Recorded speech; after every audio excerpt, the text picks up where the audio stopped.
State Warriors won the NBA championship after all the pushback that I tried to give them all season long. They bit me in the face and they won in 6. There was no game 7. I told people to bet the plus 145 yesterday, and you're welcome. It's what we do here on the AM Drive. We get our free money. It's your 4th title in 8 years. Obviously, dynasty is not a question anymore. If it was even before, maybe because of Kevin Durant. But the fact is, they beat the team that swept Kevin Durant, which makes it even more sweet. Steph Curry did get his Finals MVP, which has been the monkey on his shoulder. Was he really the reason they won?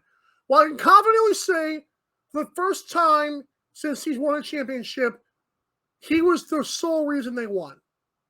Now, there were some guys that hit big shots. I can understand that, and I obviously will be one of the first ones to say that. But Steph Curry earned his flowers. He deserved the right to cry. He has heard it, and he shot a career low this year from 3, if I'm not mistaken. So, shout out to Steph against a very good defensive team. I thought Marcus Smart was going to be a problem. Steph Curry said he doesn't care. Fantastic job of the Warriors. As for Jason Tatum, I hope one of my buddies I was watching the game with yesterday was telling me he hopes that man never mentions Kobe Bryant ever again unless he wins a title. Because that was horrible. For 6 games, he was horrible. He can pass the ball he wants to, but he was horrible when it mattered. And he has been at certain times this playoffs and throughout his career. I mean, we have those 50 pieces that give Jason Tatum the stardom adjacent, let's call him.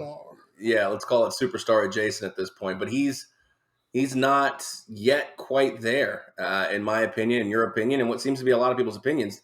The real kind of takeaway I gather from this series and Golden State and the dynasty and everything is it's really the what if. Like, what if Klay doesn't get hurt? Do the Golden State Warriors win those other titles without Kevin Durant? Like, they were still pretty dang good without him. I mean, Draymond, I don't know if you've seen this video. I mean, the original video that got basically Kevin Durant out of town, the Draymond, we'll win, we can win without you. And then that's when, Kevin obviously said, man, I'm out of here. I'm done with this, BS and stuff like that. But all these championships seem to be different. They don't seem to be factory, made. Like the first one was, was it Mark Jackson's team? This team was assembled. Everyone was drafted. In the Big 3 era, these guys were the Big 3 that were cooked together in the pot versus throwing ingredients from wherever across the NBA. And then, of course, obviously they brought in Kevin Durant. It seemed more tight-lipped, buttoned up. It wasn't a blue-collar team. It seemed more like, we are the hunted now. We come and you try to stop us, but you got no shot, let's be honest. And then, of course, obviously Klay went down. Steph had some injury concerns. Draymond just wasn't very good for a couple years. And then they had guys coming in and out, D'Angelo Russell and things like that. Yeah. And the chemistry just seemed to get real effed up. But, Klay comes back at the midway point this year. And, I mean, to me, I know that you're going to have maybe a different opinion on this. But, I mean, I was saying it since the playoffs started and probably even, into the last part of the season there. Like, Steph, Klay, Draymond, these guys, they're some of the best in this decade. And they had a dynasty before. This obviously cements it, but I mean, they're the best team of the decade. No doubt about it for me. Winning without Kevin Durant was absolutely monstrous for their legacies individually and combined. When you look at the big 3s of all time, obviously the third wheel there is Draymond Green, obviously. But what does Draymond do last night? 12 points, 12 boards, 8 assists. Last 2 games, he was phenomenal. And they won both those games. They are up there with the greats. And they won more championships than LeBron, D-Wade, and Bosh.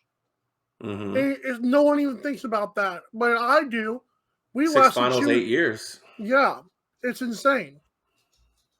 Absolutely. I mean, it's well, they won the 6 finals is what I mean. Yeah, you're right. 6 finals in 8 years. And like I said, those 2 years with no Klay, I mean, what if is the big question at this point. And yeah, you're right. I mean, the whole Kevin Durant narrative just even though it's not directly, it does feel like they're kind of sticking it to him. Like, hey, man, you've run around this league going everywhere you can to try to be somebody, and it hasn't worked for you. I mean, look, you should have just stayed here, you know, bought into the system, you know, and you could be a 4-time champion as well. And but I mean, there's more to it than just Kevin Durant. Like for me, like they were the best team in the playoffs. I mean, yes, what Phoenix did in the regular season was fantastic, but we see this time in and time out with Chris Paul just not being able to get it done. Devin Booker's not. Devin Booker kind of feels like Jason Tatum. There's they're not there yet. superstars. Yeah, they're superstars on some nights, but like what was it? Doris Burke said, you know, your superstars play well every night. Every night. And yes, Steph had a couple of down games, but I mean, even in those down games, his team rallied around him and won basketball games. And that's why this just feels like a team you can rally and get behind because they are a homegrown product. I mean, yes, they got Andrew Wiggins. Let's Yeah, not but pretend everyone thought he was done. Like they have right. no idea why the Warriors even tried that, and yet here he is. And yet here he was playing, you know, key minutes and being crucial in certain spots when Steph was down.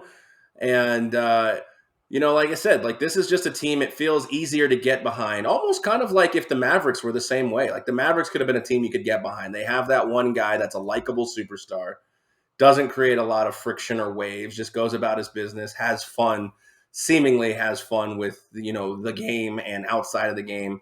This team just feels a lot different than like those Lakers teams with LeBron on them or any team with Kevin Durant on it. Even the Warriors with Kevin Durant, they just didn't feel like that team you wanted to get behind. And you know, Oh no, yeah, for sure. it's a special time for them, and I know that you know Steve Kerr is no stranger to championships. That's for damn sure. How many did he win with the Bulls? I know he didn't win all 6, did he? No, I think he won the last 3, and then he won 1 or 2 with the Spurs. God, this dude's gonna have to get new hands. He's getting up there with Phil Jackson. I mean, most of Phil's obviously were from coaching, Pat but Riley, Phil Jackson, Steve Kerr. I mean, besides players, I'm talking because Bill Russell kind of stayed with the Celtics for all those years. But in terms of guys who are just going everywhere they went and they've won, Phil Jackson, Steve Kerr, Pat Riley. I mean, everywhere they go, everything they touch turns to gold. yeah, I mean that's another question too, and I'll pose it to you: is you know Steve Kerr had that mantra of, oh, well, this was Mark Jackson's team, but Mm-hmm. I think we're leaps and bounds past that, and I know that there's some situations where I think with Mark Jackson where he throws subtle jabs allegedly on the telecasts at Golden State, and I'm sure he's you know probably still bitter, but the fact of the matter is Steve Kerr put his brand on this team a long time ago, and Steve Kerr gave them the freedom, and I can criticize them with turnovers, but the fact is they became the free and loose Golden State Warriors, and that was the best thing for Steph Curry. When you're taking a bunch of threes, you need that freedom to have. Well, they have 17 turnovers last night, but the difference was the Celtics had 23 of their own, and the Warriors forced a lot of those. So they have a free loose mentality, but as long as they hit the threes and lock down defensively, that's okay. Mark Jackson was so fundamentally sound, Steph Curry was never really unlocked.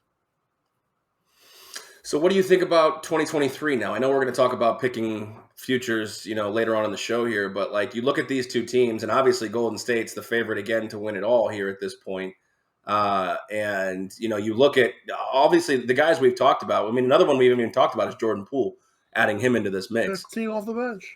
And then you look at the Boston Celtics, where this was quite a roller coaster season. I mean, they were down bad Yes. at one point in the season, and they rattled off a really nice end of the season. Obviously, the sweep was sent shockwaves through the NBA NBA world, and they moved. They continued to move forward in the playoffs. But I mean, do we see kind of the Boston Celtics being the hunted in the East? Or I mean, are we still looking? Obviously, Giannis is there. The Brooklyn Nets, we'll see what happens with them.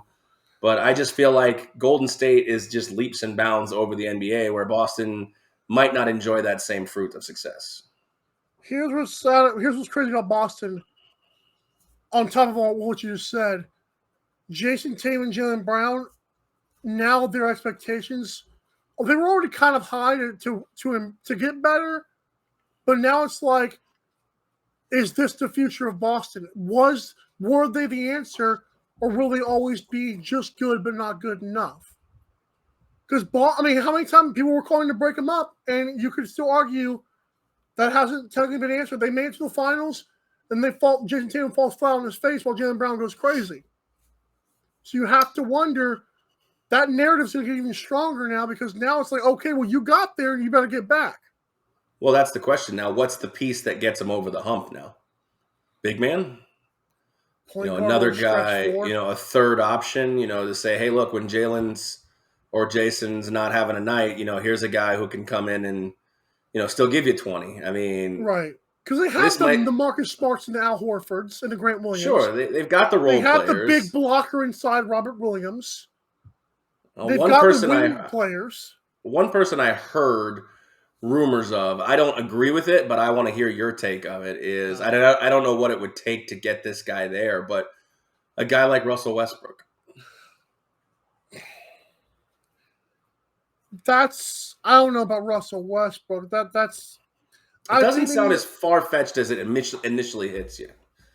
Yeah, but he's a cancer. I mean, he's a cancer. Because all you're thinking of is the last year.